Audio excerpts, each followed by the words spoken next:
Chapter 9. Walking with Light. Joy without denial. After walking in darkness, light can feel both welcome and unfamiliar. It may arrive with a hesitation, as though accepting it might somehow dishonour what has been lost. If you have lived through absence, pain, or rupture, you may find joy harder to trust than the weight you have been carrying. It can feel like a risky choice, a door you are unsure you want to open, because you already know how quickly it can close. In the Ghosts movement, light is never treated as the opposite of darkness. It is its companion. The two exist together, shaping each other so that both can be fully seen. Light without shadow becomes flat and unrooted, just as shadow without light becomes formless and overwhelming.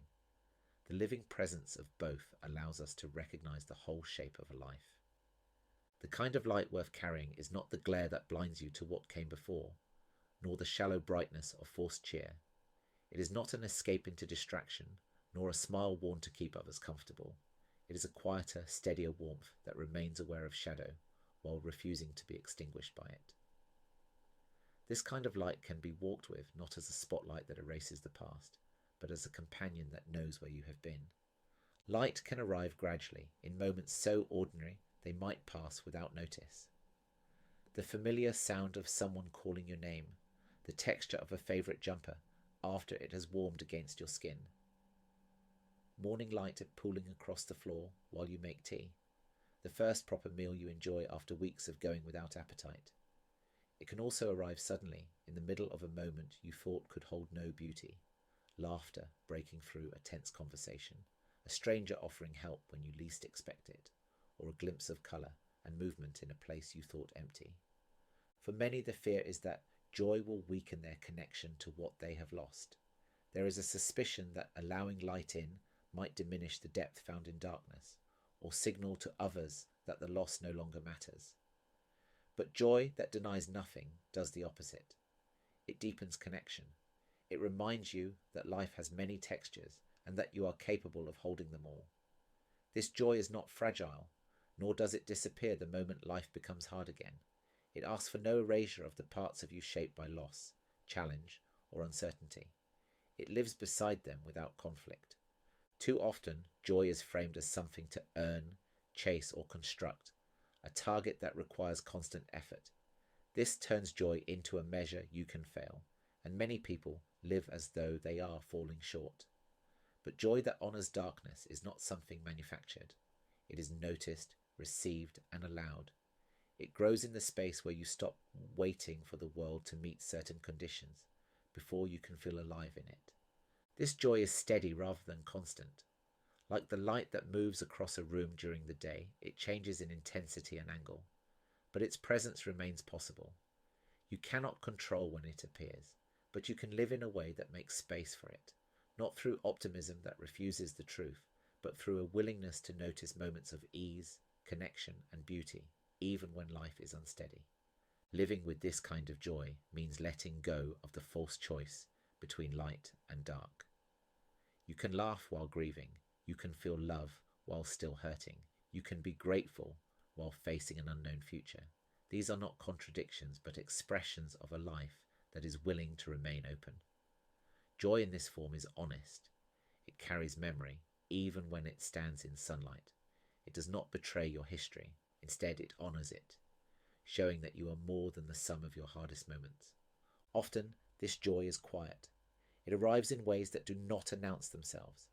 A loosening in the shoulders, a breath that deepens without you noticing, a warmth in the chest that softens your step.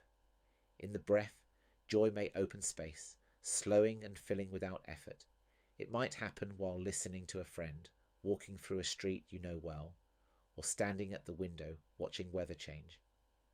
In the senses, joy can heighten colour, sound, and taste. Food might feel richer on the tongue.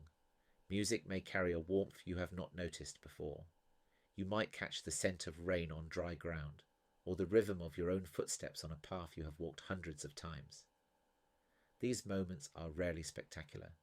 Their strength is in their ordinariness, in the reminder that beauty is not only for special days. In emotion, Joy that acknowledges darkness does not erase sadness or pain. It sits alongside them. You might find yourself laughing through tears, or smiling with the ache of missing someone. The body and heart can hold both without conflict. This is joy with depth, textured by memory, shaped by meaning, and softened by the knowledge that it will not last forever, yet will return. In daily life, this joy often lives in repeated rituals: the morning cup of tea, the walk to the corner shop, the feel of your pet leaning against you. It can also appear without plan: a shared joke in a meeting, a warm breeze through an open window, the way a child's hand finds yours in a crowd. These are not interruptions to real life. They are life. Recognizing them makes it easier for joy to remain. You are not pursuing it as a goal, you are meeting it as it comes. Living with joy that honours the whole is not about holding it tight, but about letting it meet you again and again. It is about noticing the small without dismissing it, allowing yourself to enjoy without guilt, and keeping both light and shadow in view when you speak, listen, and share. Rituals can help you welcome joy: visiting a place that feels kind to you, wearing something that eases your body, or playing music that brightens your space. Leaving space for surprise helps, as does sharing joy without expecting it to be mirrored. Light that holds darkness in view is a steady companion. It asks for no proof that hardship is over. It does not demand you be better, only that you be present.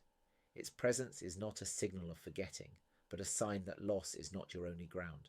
It adds texture, warmth beside cold, brightness beside shadow, laughter beside silence. It makes you more whole, not less true. Walking with light in this way builds trust in its return. Even after long absences, you begin to know it can appear again, not as an overwhelming blaze, but as a small, enduring flame that stays visible in the corner of your days. When you stop fearing its loss, you can welcome it fully while it is here and remain open when it is not. From here, we turn to what lies beneath both light and shadow, the dot. This still, unshaped presence exists before every story, before every layer of memory. In the next chapter, we step towards that quiet origin, where you are not bound by past or future, and where presence itself becomes enough.